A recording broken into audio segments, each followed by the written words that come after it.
आजचा दिवस खूप खास आहे, कारण आज आहे माझ्या राजांची जयंती आणि तुम्हा सर्वांना शिवजयंतीच्या खूप साऱ्या शुभेच्छा. आज आपल्या राजाची जयंती म्हणजे हा दिवस आपल्याला कोणत्या सणापेक्षा कमी नाही.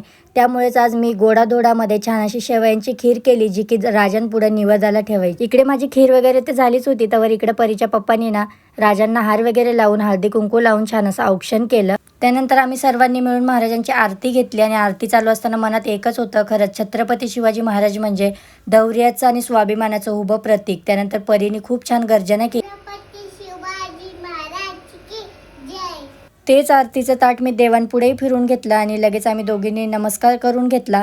सोबत माझं इथं जेवणही रेडी झालं होतं. मग निवदाचं ताट बनवलं आणि आम्ही लगेच बाहेर निघालो, कारण आम्हाला एका प्रोग्रामला जायचं. दरवर्षी आम्ही या प्रोग्रामला आवर्जून येतो, तसंच यावर्षी आलो. इथे बघू शकता तुम्ही, सजावट तर इतकी छान होती ना, जशी की रायगडावर असते ना त्याच प्रकारे होती. खरं खूप प्रसन्न वातावरण आणि खरंच शिवजयंतीनिमित्त लोकांच्या मनामध्ये रागारागामध्ये वेगळीच काय एनर्जी असते. आणि आजच्या प्रोग्रामचे प्रमुख होते शाहिरा चंद्रकांत माने आणि ऋतुजा माने. खूप छान पोवाडे केले आणि थोड्याच वेळात इथं नाश्ता आला, तो नाश्ता आम्ही केला. आणि मला या प्रोग्राममध्ये सर्वात जास्त आवडलेली ही क्लिप मी ते ॲड केली, ती तुम्हीही बघा, खूप छान.